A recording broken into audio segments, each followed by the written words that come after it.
श्रीमद् भगवद गीता अध्याय 6 ध्यान योग श्लोक 10।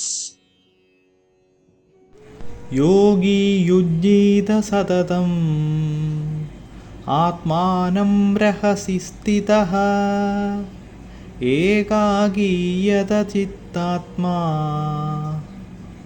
निराशीरपरिग्रहः।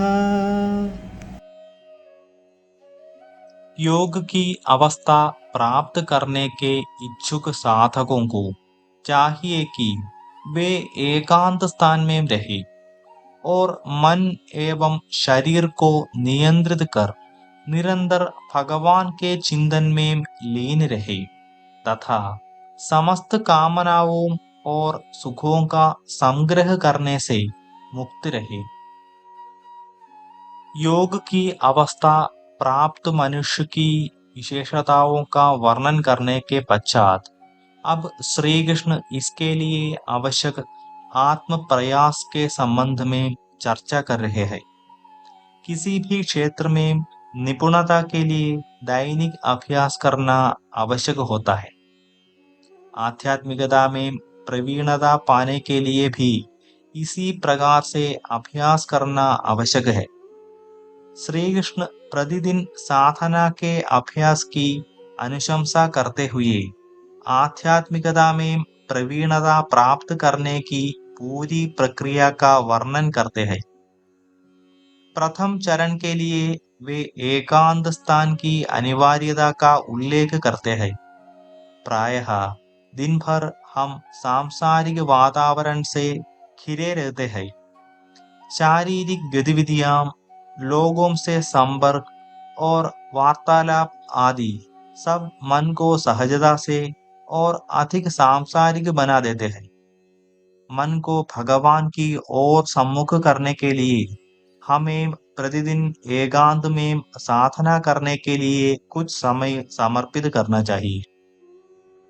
संसार के साथ संपर्क होने से हमारा मन इससे प्रभावित होकर सांसारिक हो जाता है, किंतु एकांत वातावरण इंद्रियों के विषयों के साथ कम से कम संपर्क रखने का अवसर प्रदान करता है और मन को ऊपर उठाकर उसे भगवान में केंद्रित करने में सहायक होता है। एक बार जब मन भगवान में पूर्णतः अनुरक्त हो जाता है, तब कोई भी संसार को चुनौती देते हुए कह सकता है, मैं माया के सभी गुणों के बीच रहते हुए उनसे अछूता रहूंगा।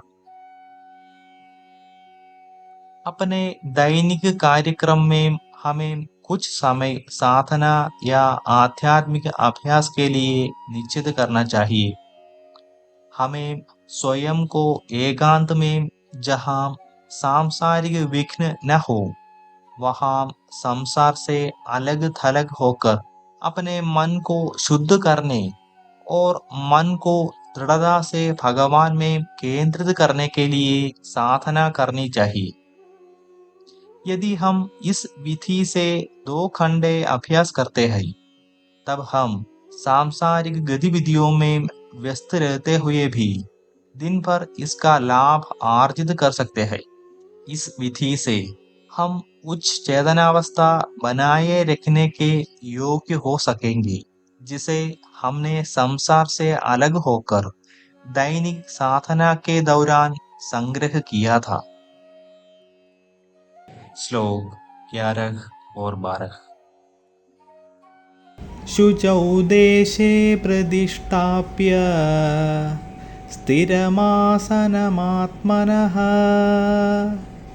नात्युच्छ्रितं नादिनीचं चैलाजिनकुशोत्तरम् तत्रैकाग्रं मनः कृत्वा यदचित्तेन्द्रियक्रियः उपविश्वासने युज्याद् योगमात्मविशुद्धये।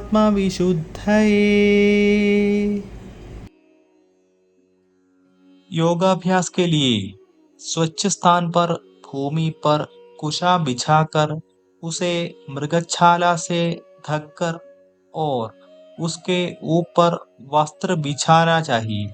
आसन बहुत ऊंचा या नीचा नहीं होना चाहिए। मन को एकाग्र करके आंतरिक और बाह्य अंगों की गतिविधियों पर नियंत्रण रखकर आत्मशुद्धि के लिए योग का अभ्यास करना चाहिए। श्री कृष्ण इस श्लोक में साधना के लिए बाहरी क्रियाओं का वर्णन कर रहे हैं। शुचौ देशे से तात्पर्य पवित्र या स्वच्छ स्थान है। प्रारंभिक चरणों में बाहरी वातावरण मन को प्रभावित करता है, लेकिन बाद के चरणों में कोई भी गंदे और अस्वच्छ स्थानों पर आंतरिक शुद्धता को प्राप्त करने के योग्य हो सकता है। स्वच्छ वातावरण मन को शुद्ध स्वच्छ रखने में भलीभांति सहायता करता है। मृगच्छला, विषैले कीड़ों जैसे सर्प और बिच्छुओं को साधना में लीन साधक के पास जाने से रोकती है। यदि आसन अधिक ऊंचा है, तब वहां से गिरने का जोखिम बना रहता है, और यदि आसन बहुत नीचा है, तब भूमि पर रेंगने वाले कीटों से साधना में बाधा उत्पन्न होती है। इस श्लोक की भावना भगवान के चिंतन में लीन होना है, जबकि आंतरिक अभ्यास के निर्देश समान है। योगी को उस आसन पर दृढ़तापूर्वक बैठकर मन को शुद्ध करने के लिए सभी प्रकार के विचारों तथा क्रियाओं को नियंत्रित कर मन को एक बिंदु पर स्थिर करते हुए साधना करनी चाहिए। साधना के लिए आसन पर बैठने का वर्णन करने के पश्चात श्री कृष्ण आगे मन की एकाग्रता के लिए शरीर की उत्तम मुद्रा का वर्णन कर रहे हैं। साधना करते समय प्रायः लोगों में आलस्य तथा नींद की झपकी लेने की प्रवृत्ति पाई जाती है। ऐसा इसलिए होता है कि हमारे मायाबद्ध मन को आरंभ में भगवान के चिंतन में वैसा आनंद प्राप्त नहीं होता, जैसा वह इंद्रिय विषयों का भोग करने में पाता है। इससे मन को भगवान पर केंद्रित करते समय उसके शिथिल होने की संभावना बनी रहती है।